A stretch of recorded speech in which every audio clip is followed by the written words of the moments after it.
Yes, indeed, ladies and gentlemen. Welcome to the First Class, Second Place podcast. I'm your host, Jason Enrique, and with me today, my very special guest is CynthiaT. How you doing, Cynthia? Hey, what's up, Jason? Thank you for letting me come on. This is lit. You're welcome, and thank you for wanting to come on the show, first of all. Appreciate it. Yeah, so, let's start the interview with the question that I ask everybody that comes onto my show. Tell me the beginning of your Jersey story, meaning, like, where were you born and raised, and what was your upbringing like? I was born in Newark. I was born in the projects. I came from Baxter Terrace originally, and then I moved to Martin Luther King Boulevard, which is like the Broadway townhouses.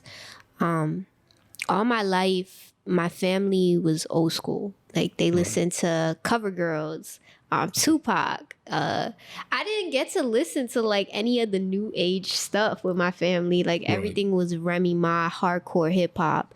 So, and my family faced incarceration. So when they would come home, you know, they rap.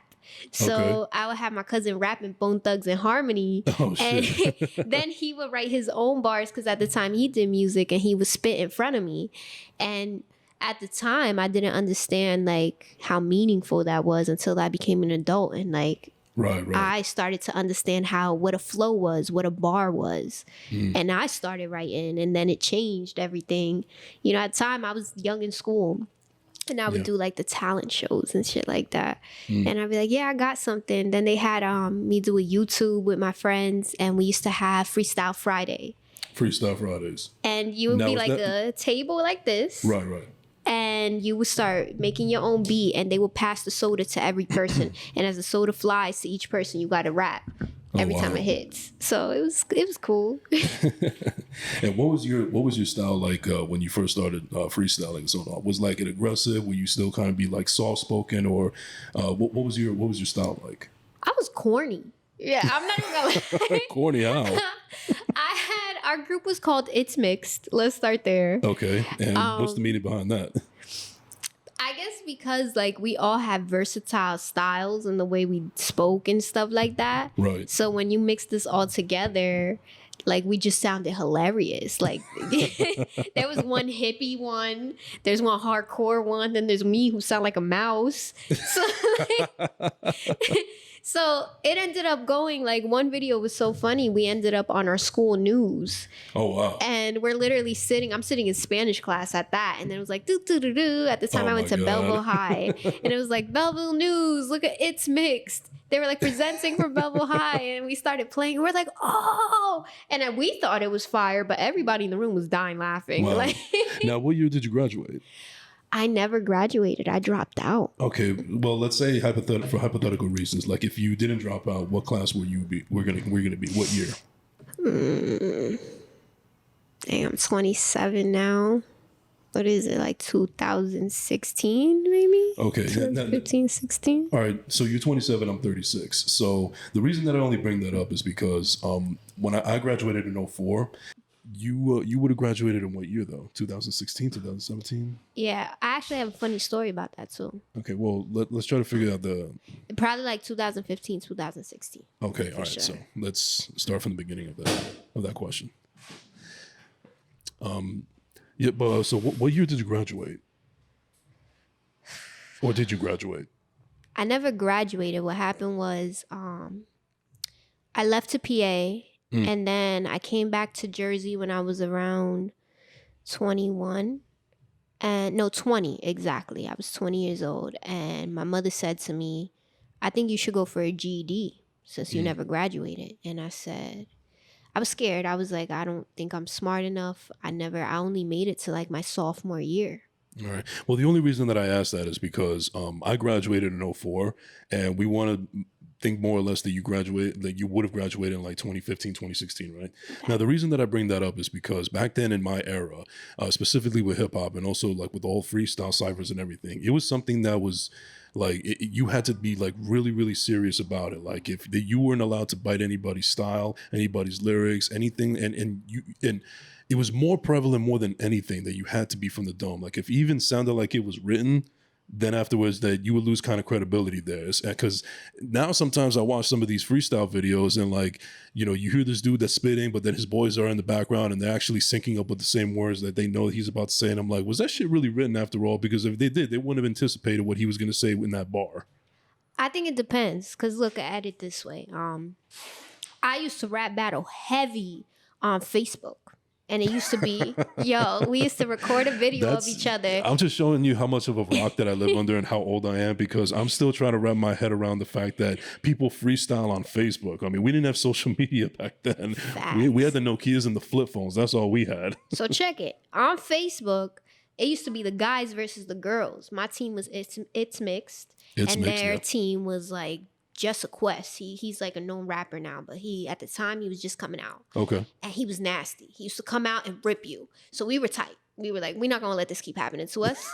So we all recited. We were like, this is how we gonna come in. Da, da, da, da, da. So we got in a video, and as they record in the video, we all going in. Now what happens is sometimes you hear us hitting the same bar because of the fact we write together. So everybody got this sometimes the same similar thought. So it'll be like, I don't know, like, let's say you want to say soda.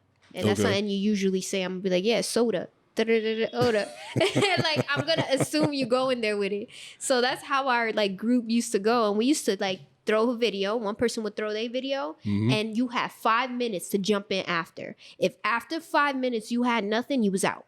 You were corny, you were whack. Tomorrow, you were getting gunned on. It was over. And I can imagine how much, stronger that must be now that you mention it on social media, because now, it was already back then, like word of mouth back then, like people would know that you were whack and so on and so forth. But when you do it on social media, everybody's going to know that you're trash. Now it's a different story. I know. It's like, in some ways, it's kind of harder. I'm held to a standard, I think, is what makes it harder, because now it's not just playing around. Now they expect for you to have a bar count and to know what you're saying and know what you're doing. Has to have a message now. So it's not just saying whatever. Now I got to know what I'm saying. But you know what, though? I like that, though, because for so many years, I've been tired of hearing the same shit over and over again on the radio or on YouTube, or people when they're trying to show me their mixtapes or, their SoundCloud and so on and so forth. And I'm like, why should I even waste my time? And I'm going to be honest with you here. I'm going to peel the curtain back a little bit.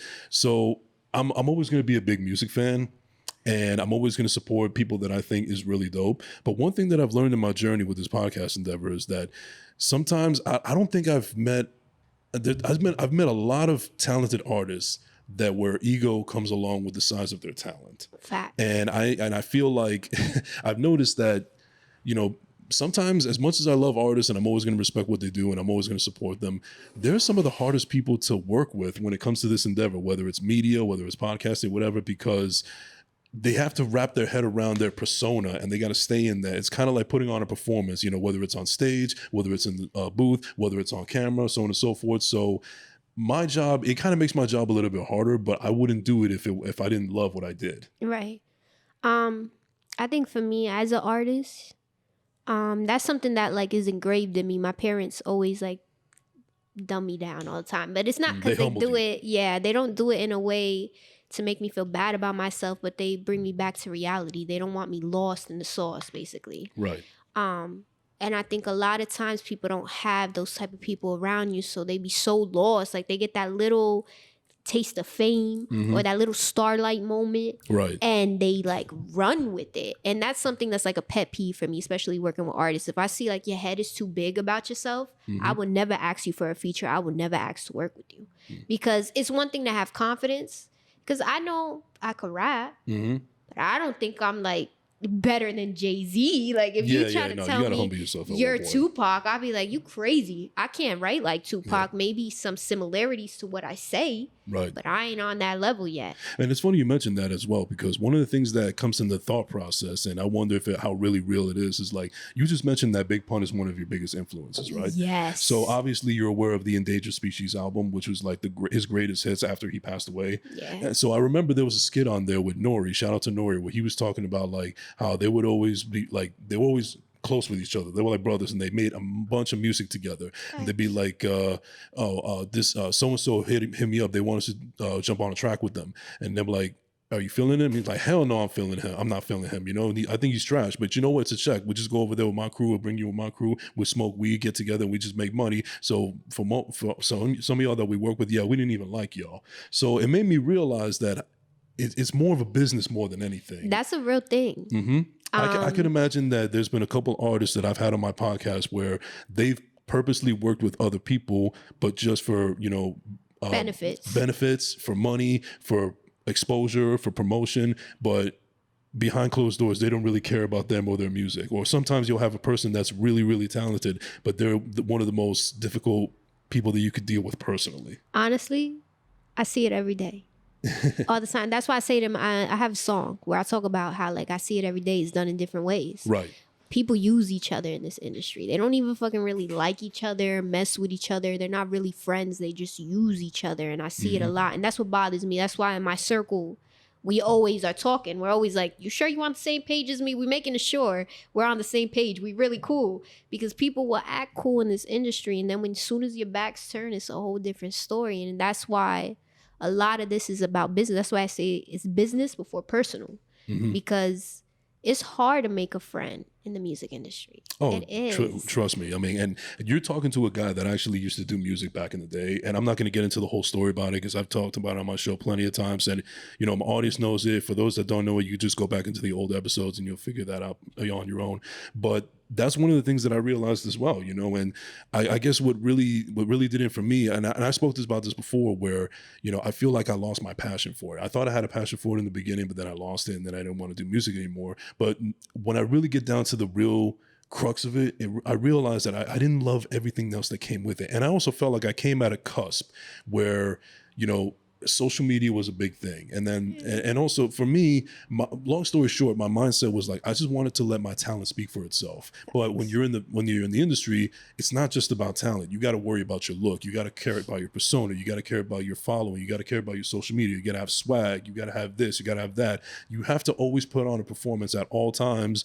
And depending on how deep you want it, you can get really lost in that. And afterwards you lose your ability to be your own self. And you forget where you come from, more or less. I had that moment.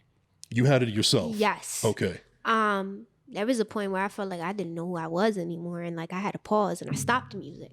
What was that moment that hit for you? After the passing of my child. Like I miscarried. Well, I'm sorry to hear that, first of all. Thank you. May my child rest in peace. But when everything took place, I took a real downfall. And as much as everybody was like, oh, rap about this, my rap, like even the energy in my music changed. Like you just felt the grittiness of it.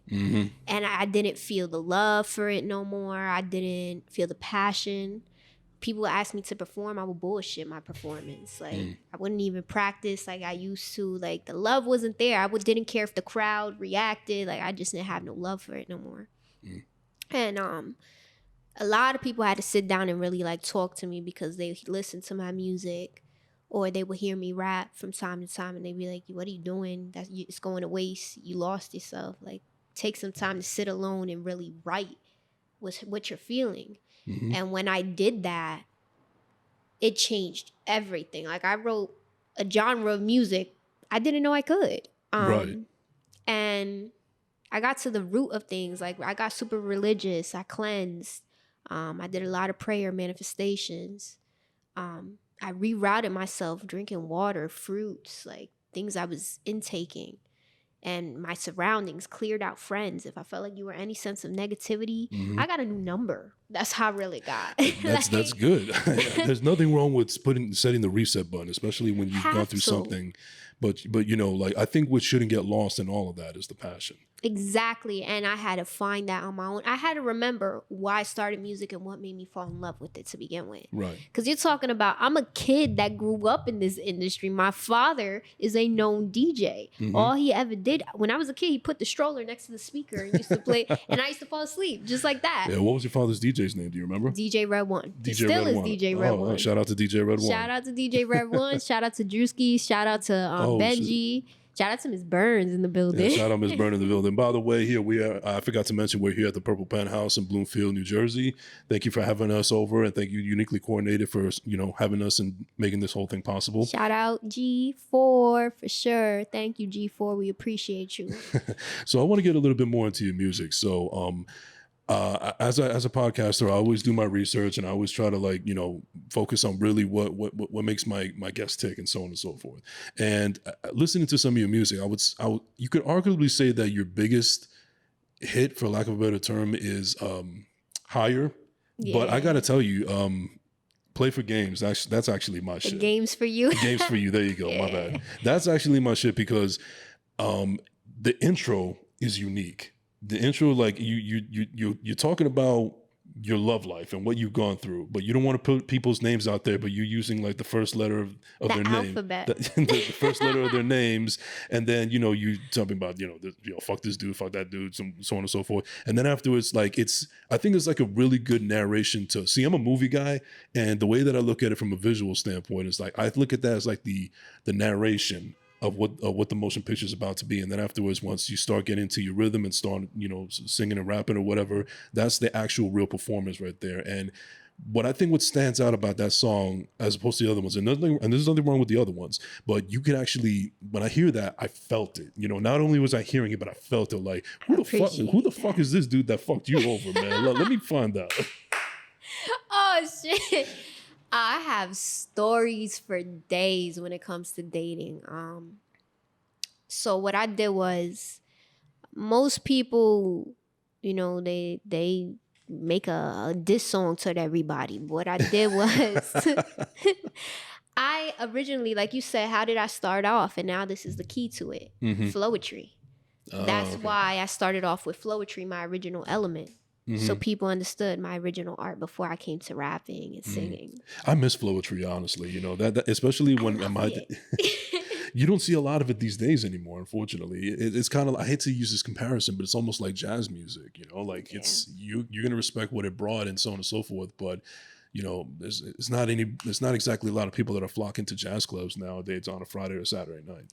That's the reason why I did it though, because I was like, if you're an original musician, you're in all elements. Mm-hmm. Your hands is dipped in, and if you know hip hop, you know flowetry. Yeah. So I began, instead of dissing them, my whole point was teaching, like, what lesson did they teach me along the line. So that's the reason why I rhymed with what they taught me throughout my life. I've grown as a woman when it comes to relationship wise because I went through so many things. So I said, like, instead of exposing them, let's compare them to the alphabet, because your life is going to go on no matter what. And you're going to meet all types of different people with different names and all this. So I was like, let me just make an experience out of it. But the dedication of the song, when I say so is true in this game for you, I'm not talking to the guys, I'm talking to my family at that point. That's why it says that when the guys asked me, I stood 10 toes down, and they asking why I'm single now. I had a previous song called Mingle. That was my first hit on SoundCloud. And VH1 was reiterizing my song, basically. Really? And it goes, they asked why I'm single, ain't ready to mingle. So I switched. I said, I stood 10 toes down, and they asking why I'm single now, throwing handouts, but still don't want to mingle now. I'm basically saying, like, I'm still not there with myself yet, where I think, I'll give you an example. I always tell people I'm never going to get married. People think that's horrible. They look at me and they go, yes, one day girls don't say that. What are you doing? And I'm like, I just never envisioned myself in that manner. So when I'm writing the song, instead of writing it about relationships and this, that, I'm talking about how I do everything for my family. How, I'm thinking about the fact I have 2 sisters. I am the example for them. And when they look at me, are they looking about how my love life is going? Or are they looking about how my real life is? Am I accomplishing things? Am I making a path for them? It's not only about me. I got a family to take care of. I got to make sure everybody's safe and eats and is good. So a lot of my moves are based around my family, not just solely around me or men. Men come and go. It's a rarity. I'm telling you, loyalty, rarity. Like, doesn't exist nowadays. It's a rarity you run into that. So that's the reason why, like, I make music on all subjects. Like, I talk about family. I talk about my religion. I talk about what I went through, alone, not even somebody inflicting that on me as a person. Sometimes you have dark internal thoughts and you're afraid to say that. And I spoke up for the people who are afraid to say, yo, I'm in a dark place right now and I'm trying to find the light. Like, and that's the reason why I write the shit I write, because I'm talking to people like, yo, I was in a dark place and I found my way. Right. And then would you say that you've finally seen the light at the end of the tunnel, or have you already crossed that and you're now trying to figure out the next step? I've crossed it. You've crossed it. I'm thinking about the next step after that. because that was just a phase in my life. But every year you get a new phase. It's Oh growth. yeah, no, there's different chapters. So I'm 27 now. I just entered my 27th phase, and I'm scared. Yeah. By the way, happy I'm belated. I know you just passed also. Thank you. I appreciate you, but I'm really scared of this journey. But I'm taking it on head on. Because that's all I know how to do. There's nothing wrong with being scared of the journey, because it shows that you're feeling something. It shows that what usually what follows fear is happiness.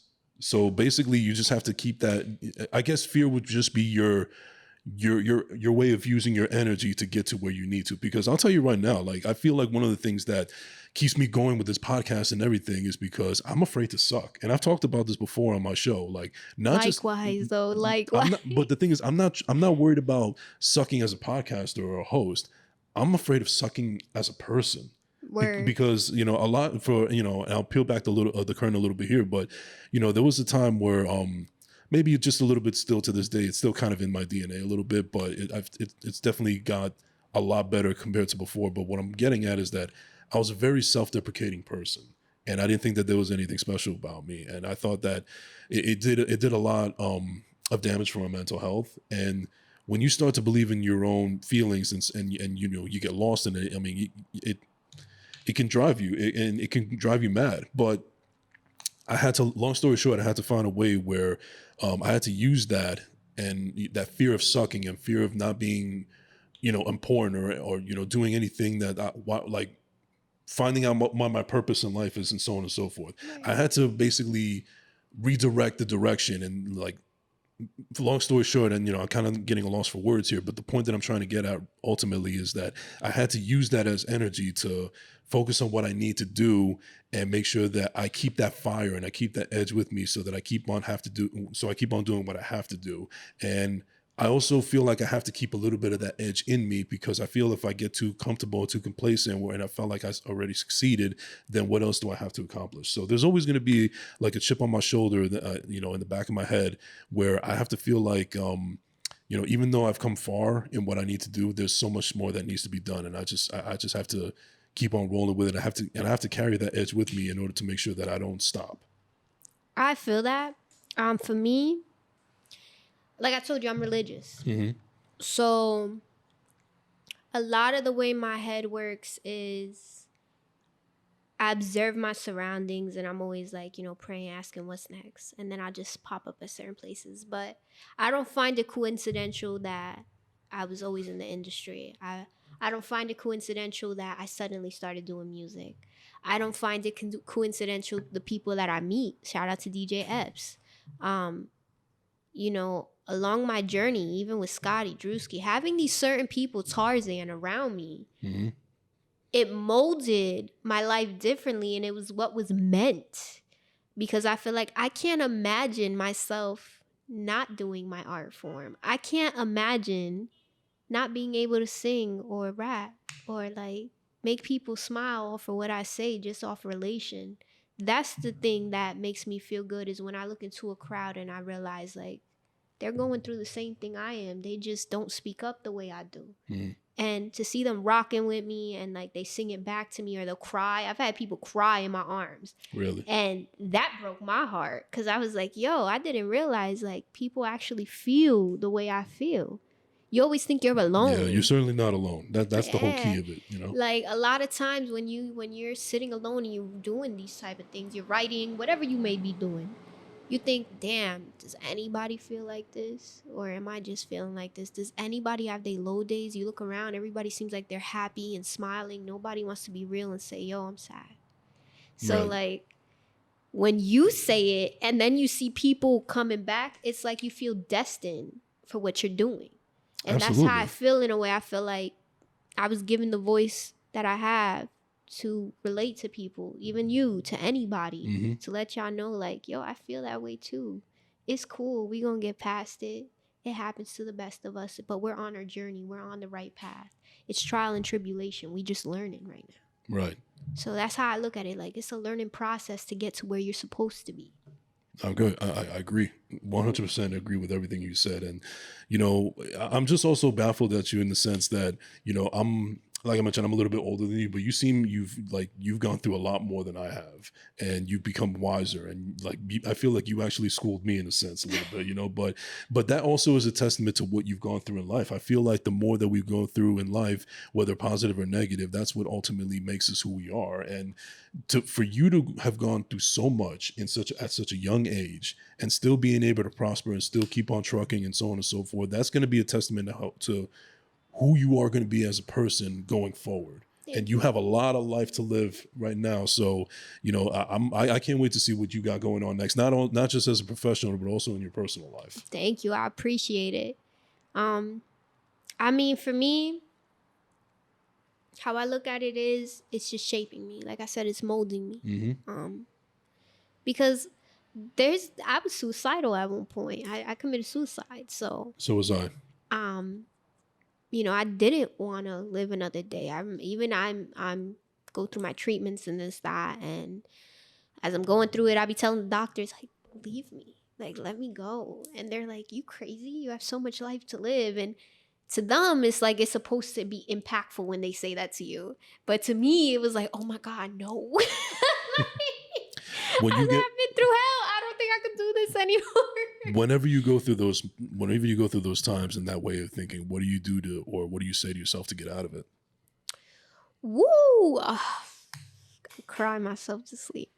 I'll get up and I'll take a walk. I tend to take like walks alone, and I do it because I'll be like, dang, like God did let me wake up. He did give me a place to sleep, eat. He made me use my legs today. He's given me air to breathe. How could I be ungrateful? That's what hits me sometimes. Sometimes I'd be like, man, I'm being mad ungrateful. And mad people have passed away that wish they would have been alive for their kids, just to live. You know, and me, I'm given the opportunity and I'm giving up. I'm cutting myself short easy. And that makes me feel like crap sometimes because I'm being like, dang, how could I say I believe in him, but I'm cutting myself short like that? Like, people must look at me like you're hypocritical at that point. And that makes me feel like, dang, I can't be preaching to people to want to live more and writing these type of songs and like talking to my crowd and speaking to my own little sisters. Like, you know, life is great. You got to keep going. But me, I'm over here like, I'm dying. So I'm trying to like get myself in a place where I appreciate waking up. Yeah. You know, that's big. And you being able to express yourself through your music and other medias and so on and so forth. If there's one song out there that's out there in the universe that wants to that basically encapsulates who you are as an artist and as a person, that, you know, my audience may not be aware of who you are, what song would you think encapsulates who you are as a whole, as an artist and as a person? It's a song I haven't released. I just wrote it maybe 3 weeks ago, I'd say. I named it Adversity. Okay. And I talk about your everyday life of feeling adversity when you walk out into a crowd, when you walk past people, when you just walk into a location of not knowing anybody, and that judgment you feel. Like, people prejudge you before knowing you. And that's me. That's always been me all my life. I think people find out history about me and they have this depiction of me already. They've already assumed who I am, what I do and everything. And then I walk into the room and I'm not at all what their depiction is. Like, especially because, like I said, I'm a high school dropout. I went for a GED, came home with a diploma. That's a true story. I scored too high for a GED. I got my diploma. Congratulations. Thank you. And the reason I even say that in my music, so that people can know, like, I'm just like, yeah. I study like, yeah. I want to be great just like, yeah. I pray every day just like, yeah. I may have a past. I may have not been the best person at one point, but I've grown. And I'm like everybody else. You want your peace. You want your soul at ease.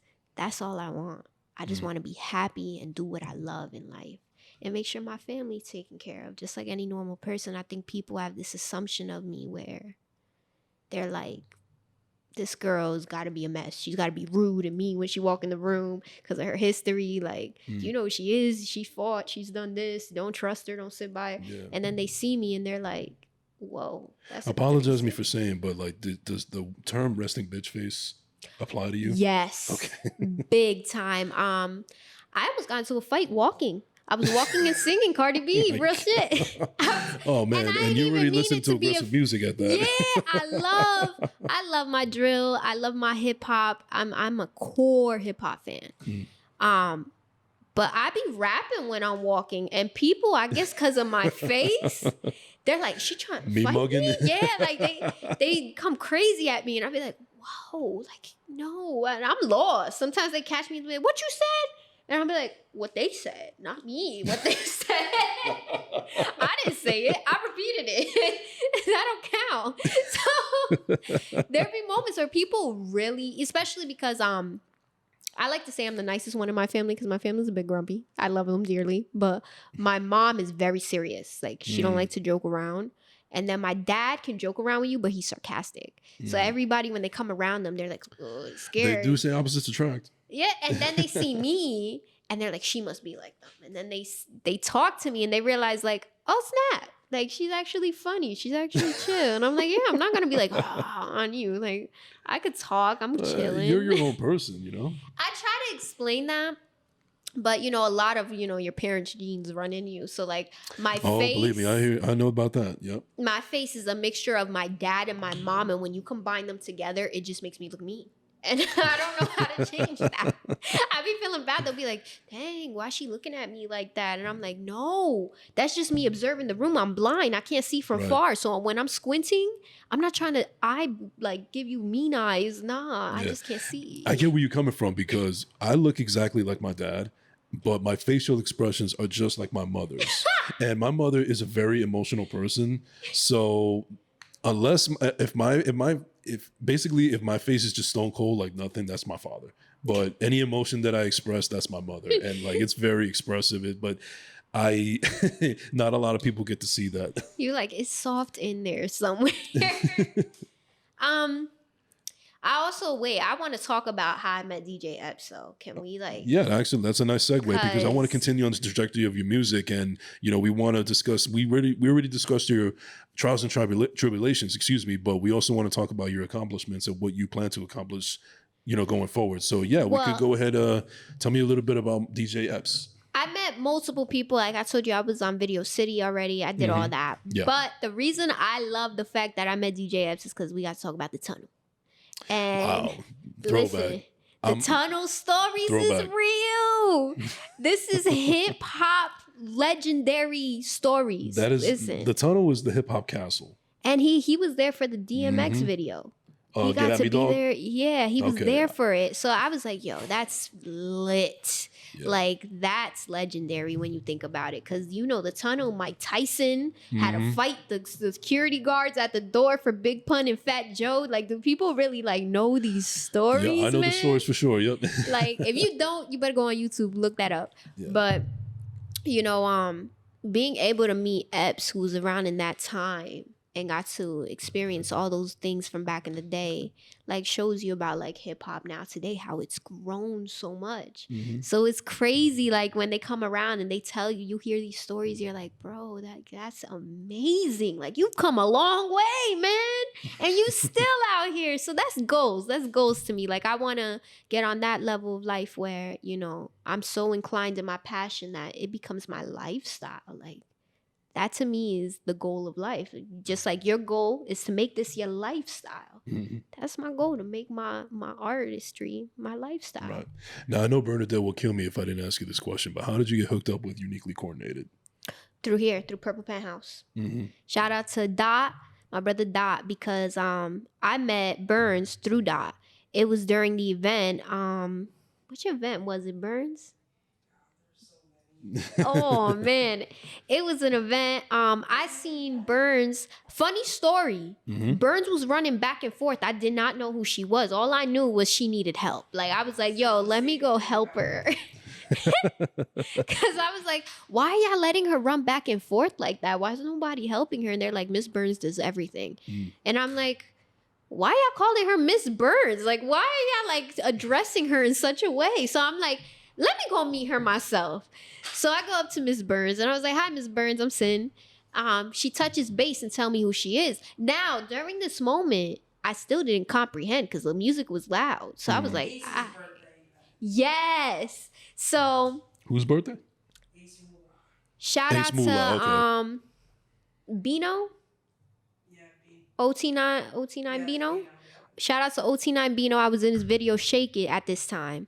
I remember Burns was like trying to gather everybody together, and then security spoke to me and he's like, yeah, you know Miss Burns? And I'm like, who is Miss Burns? Like, I still don't understand what's going on. So I leave from here, whatever. I come back. She's in the studio room with my brother Dot. And that's when I really got to know her. And then from there, me and Burns just hit it off. From there, it was like, we hit it off from there. And then I'm her assistant now. For those of you who don't know, I'm out here. As the kids say, we outside. I'm outside with it. I'm still trying to wrap my head around it. I'm too old for these kids, man.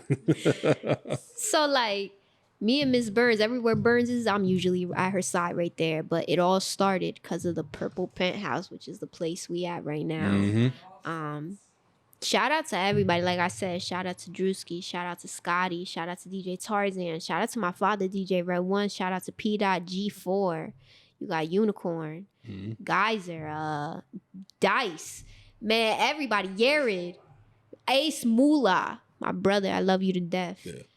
Miss Burns for sure. And shout out to you, Jason. Thank you for giving me this opportunity. Also definitely shout out to P-Dot also, because I don't know if you're aware, but he's actually been on my show not long ago. That's my brother. I love him dearly. You got to check out that episode. That's really, my really twin dope. at core. That man has helped me through my darkest moments. Like, he's seen me. Oh, shout out to P.MMR though, because he a nasty rapper. That's my boy right there. He bodied me in a battle. I'm not even gonna front. Well, we got to see you on bars in the car. I'm with it. But my brother P-Dot, I used to come. Well, I still come to the studio, and we used to sit in his room, and there were moments where I was in my darkest of moments, and he always told me, if something's happening, show up here. If you have nothing where to go, nothing going on, come here. You're not alone. And I'm the type of person that's like, I don't want my problems with the world. You know, I'm normal. I'm like, I don't want everybody to know what's you're going trying to be on. a little stubborn asshole and shit, yeah. So I came here, and my face, you know, that moment where you've held all your tears and like you're holding it. And he hugged me, and I don't know why, something about the way my brother hugs me. I broke down in his arms. And all he told me was, he was like, I don't even have to know. I just want you to know it's going to be okay. And I'm here for you. But sis. You needed that. I needed that more than anything in this world. Right. And I had it right next to me the whole time. And had I not taken the opportunity to show up, I probably would have been depressed and sick as a dog. Yeah. I'm a firm believer that, you know, things don't happen by accident. I feel like everybody that we meet is for a purpose, or one way or the other.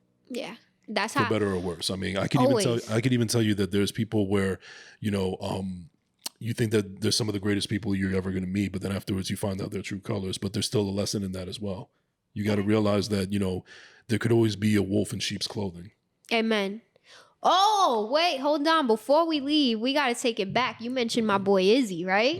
Leave. We ain't going nowhere. We got time, girl. But yeah, shout out to Izzy Nice. Shout out to the whole new Mecca. Shout out to Izzy Nice, your boy Lex, King TJ, Kai Bohidi, 7 Tribes. Shout out Lex. That boy's coming on my show soon too, so be on the lookout for that. He's nasty. Listen, going back to TCMG days out in Hoboken.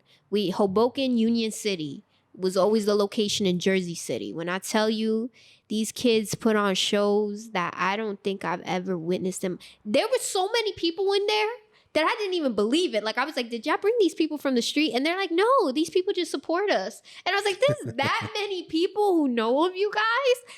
They inspired me. It's a movement.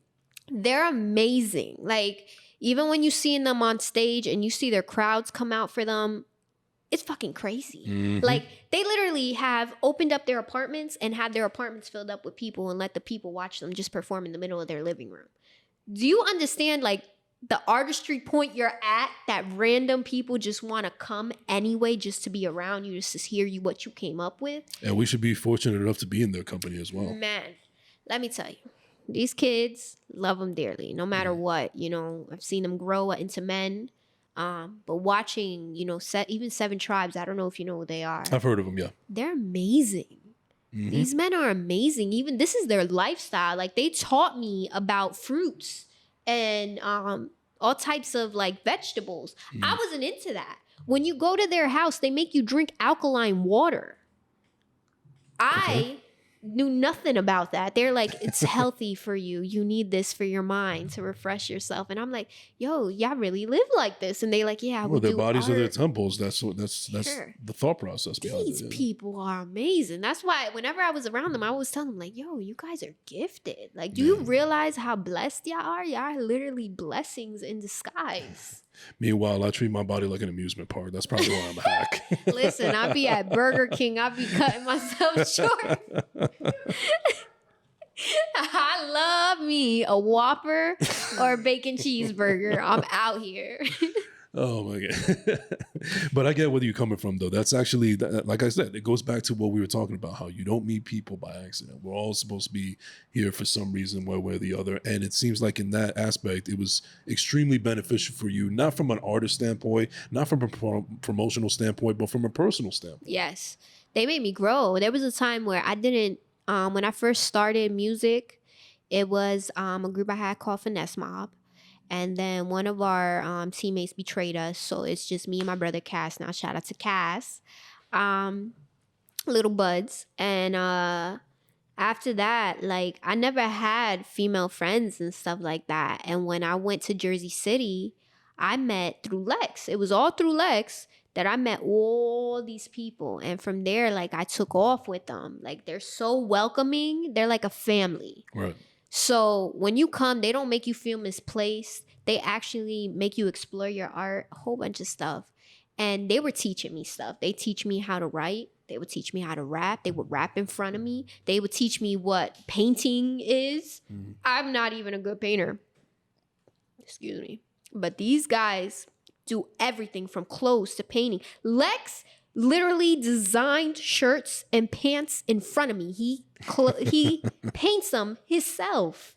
Like these are things he taught me how to go to a thrift shop. With all due respect, I never went to one. I'm a girl who liked to really shop. He said, let's go to the thrift shop. I remember this, and I said, the thrift shop? I thought we were going to the mall.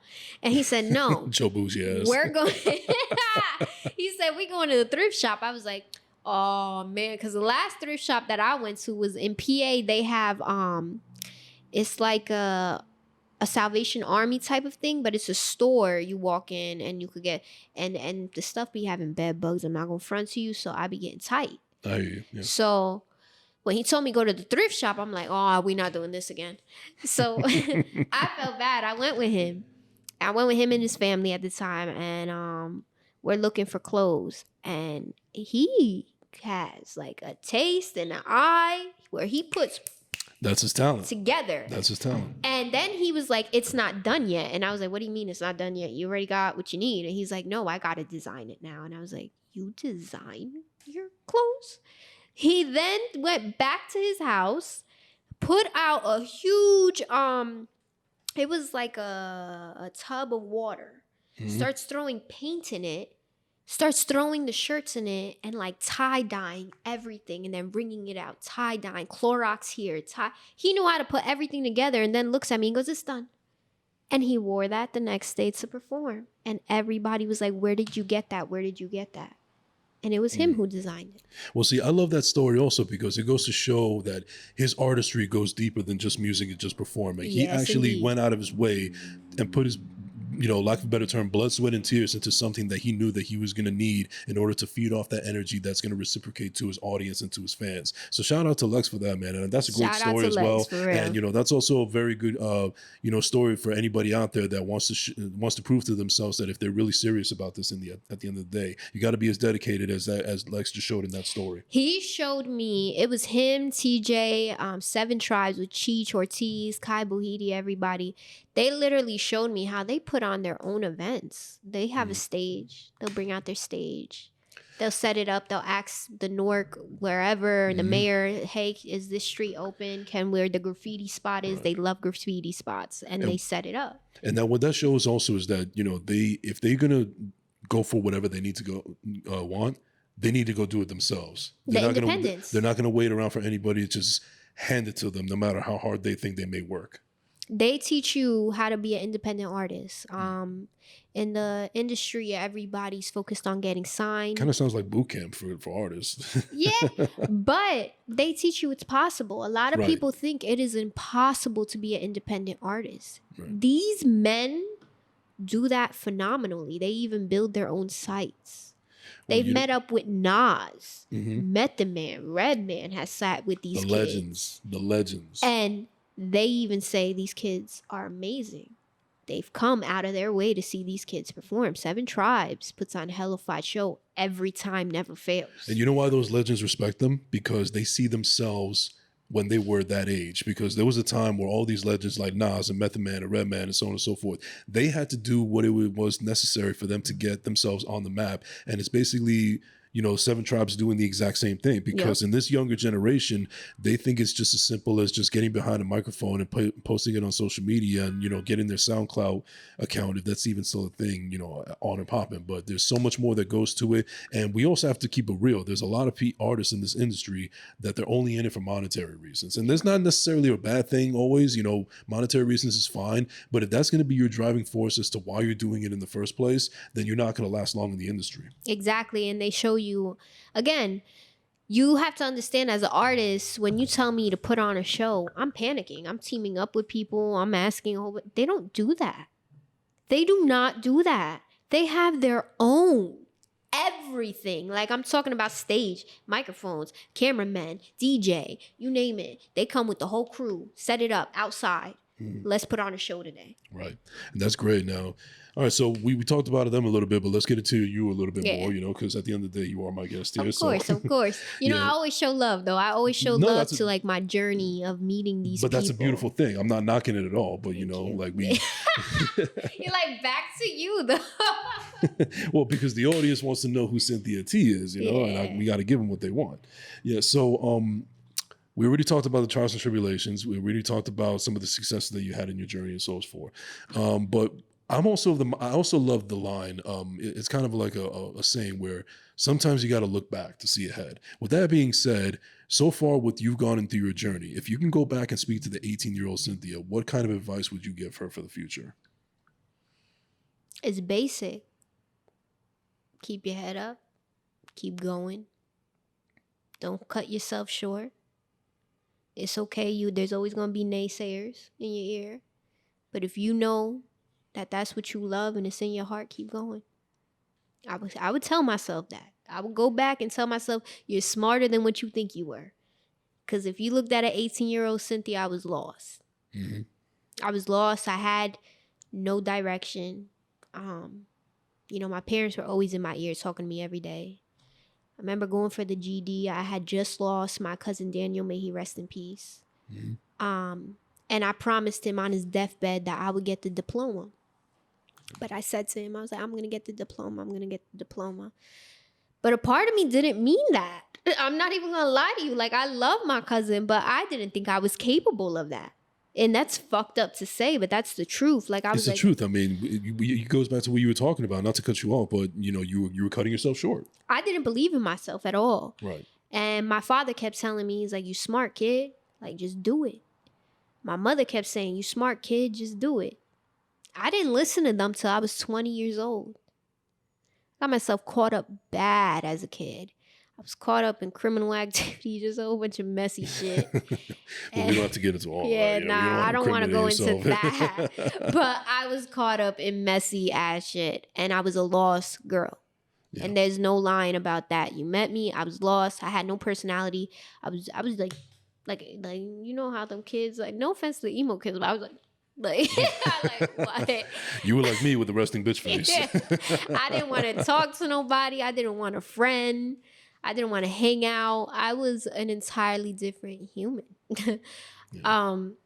And then fast forward to 20 was when I was just tired of myself. I don't know if people have ever felt that way, where you're like, I'm tired of being lazy. I'm tired of just laying here. I can't stand myself right now. Like, let me just do something. That was how that began. Right. Yeah. I was like, I'm tired of me. Let me just do something. I'm tired of this shit.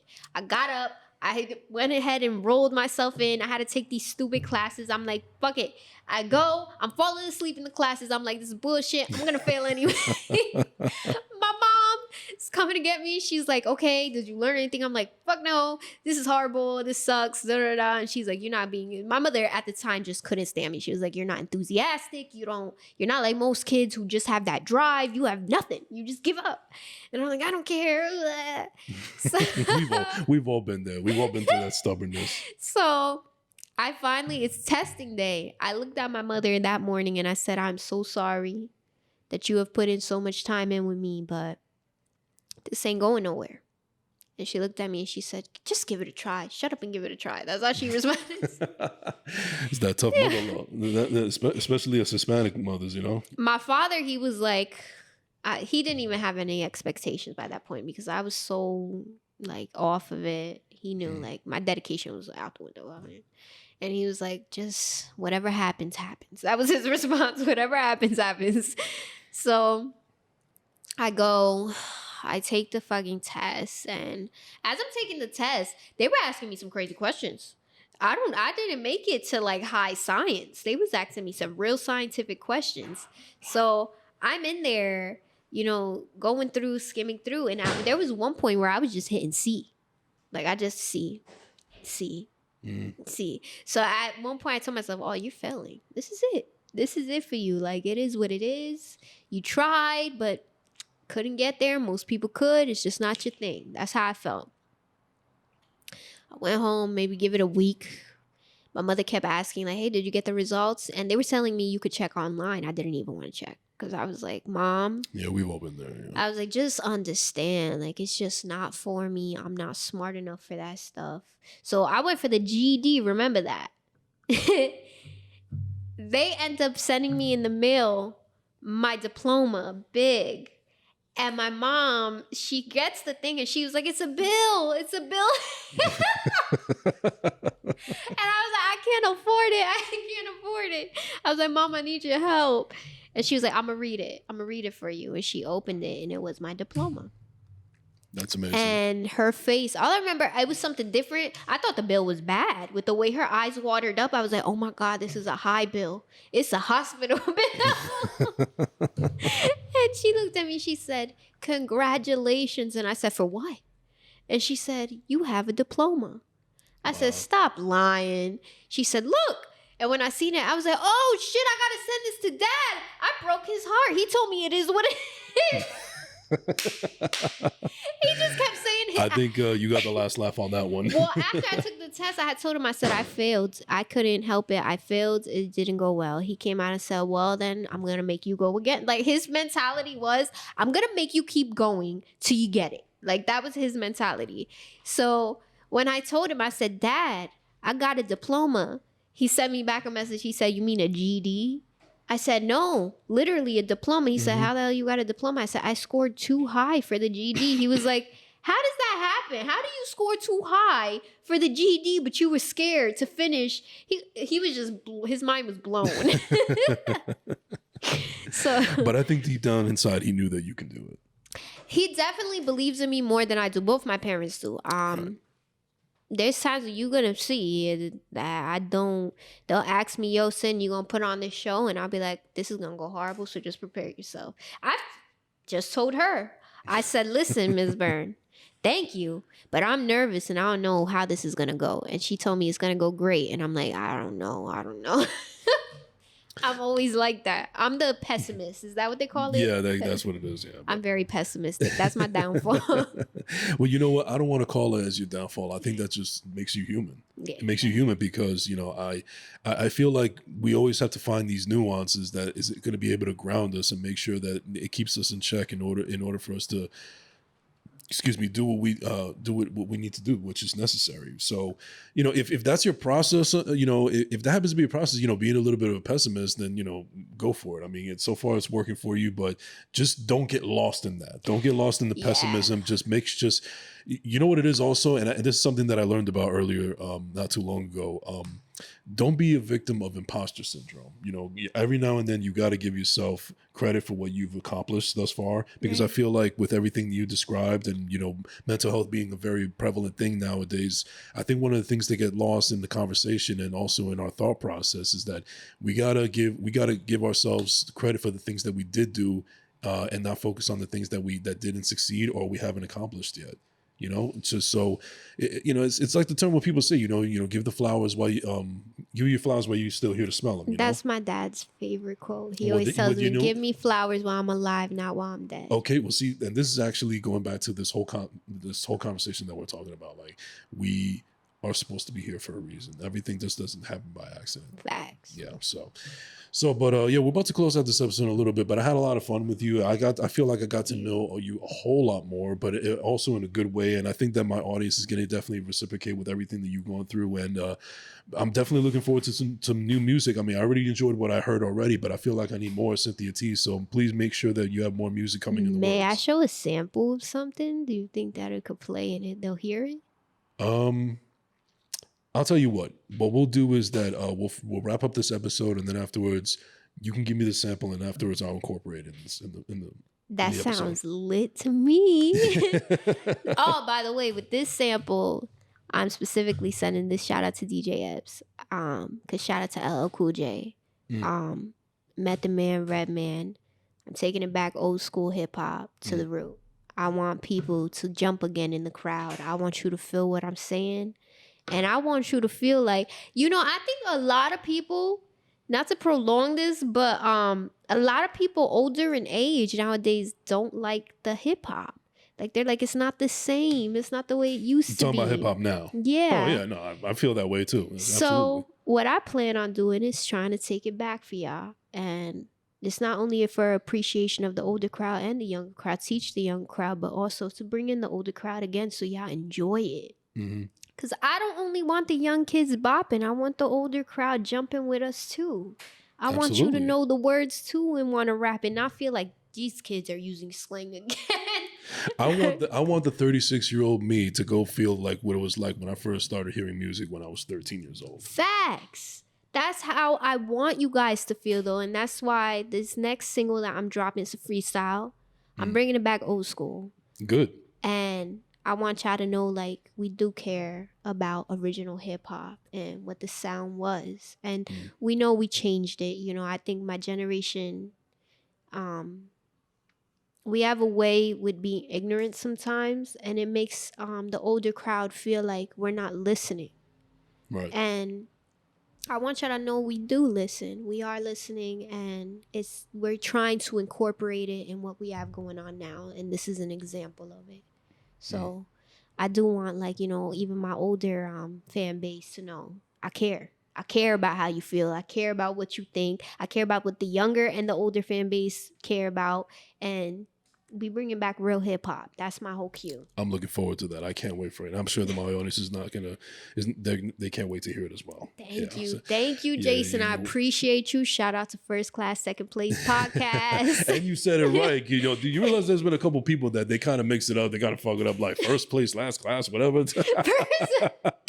I've heard it all. They butchered the name, but thank you for actually caring and saying it the right way. So you're up there. Jason. But before we let you go, I just got one more question I want to ask, and I ask this to everybody that comes on my show. And things on a positive note, and I mentioned before that I'm a movie guy, so this is kind of like for my own entertainment, but also my audience seems to reciprocate to it as well. So my last question to you, CynthiaT, is if they were to make a movie on your life, which actress would you like to see portray your character? And it'd be a hell of a story. And they don't have to look like you, they don't have to sound like you. It's just somebody that you admire and you feel that they can play your character to the best of their ability. This is gonna be wild because this is gonna be controversial. Well, there's no right or wrong answer unless you say Kanye, but no, but we almost there with it. Okay. What's that movie where the girls rob the bank? It's all of them together. There's four of them with Jada. Set It Off. Set It Off. I think Jada Pinkett Smith will play me. I can see why it's controversial, well. but okay, I see where you're coming from. And that's a classic. The version of her in that movie makes a good depiction Okay. of who I am. And that's why it's my favorite movie, because I always see her and it reflects me. And it makes me want to change, because I'm like, damn, like we do come from the slums, but we ain't got to be that way. It could change. So I think she would be a great representation of an actor to interpret me. Okay, all right. And nobody's said that answer on my show, so you got that one right now. Oh, thank you. Well, that's probably because Will Smith smacked what's his name? Eddie. Chris Rock? It was Chris Rock. I almost said Eddie Murphy. Oh my God. Oh, but yeah, the Wonder Woman. What did they call her? He called her. What did Chris Rock call her again? Oh, G.I. Jane. G.I. Jane would be the depiction. So, I feel bad. I love you. All but right. All right. Well, on that note, we'll close it out. Well, CynthiaT, thank you for coming on this episode. I really appreciate it. That's going to do it for this episode of First Class, Second Place. I feel like you've given out a million shout outs already, but is there anybody else that you feel like you haven't shouted out that you would love to show love right now? DJ Shampoo, shout out to you. Shampoo, what up, Papi? Shout out to rest in peace Tupac, rest in peace Big Pun, rest in peace Aaliyah. Let's hit that DMX, rest in peace. Left Eye, rest in peace. Shout out, rest in peace my grandmother, rest in peace to my child. Shout out to my mom, my dad, my sisters Noemi and Callie. Miss Burns, and you, Jason. Thank you. P-Dot, G4, Ace Moolah. all of Jersey. My bad. I got allergies. Y'all didn't think I'm crying. I'm not crying. I'm allergic. That's what we'll call it. Allergies, look, a little emotion. All right. So where can they find you on social media? AngelicSyn.sin, ANGELICYN.SIN. And where can they find their music? CynthiaT on SoundCloud, CYNTHIA, capital T, period. And then even on iTunes and Spotify, Pandora, you name it, CynthiaT. So it's CYNTHIA, capital T, period. No space. If you space it, that girl, why do you have to change on me is popping up. The why did you have to change on me? That's not me. That's a freestyle singer. Gotcha. All right. Well, thank you very much for coming on. And thank you. I also want to shout out to Uniquely Coordinated and the Purple Pine House for allowing us to shoot this episode here today. Amen. And Jason, and also, ladies and gentlemen, you can find me at Jason Enrique _ on Instagram and Twitter and TikTok. Now you can subscribe on YouTube. And don't forget to follow the First Class, Second Place podcast page on Instagram as well. This has been the First Class, Second Place podcast. We out. Bye.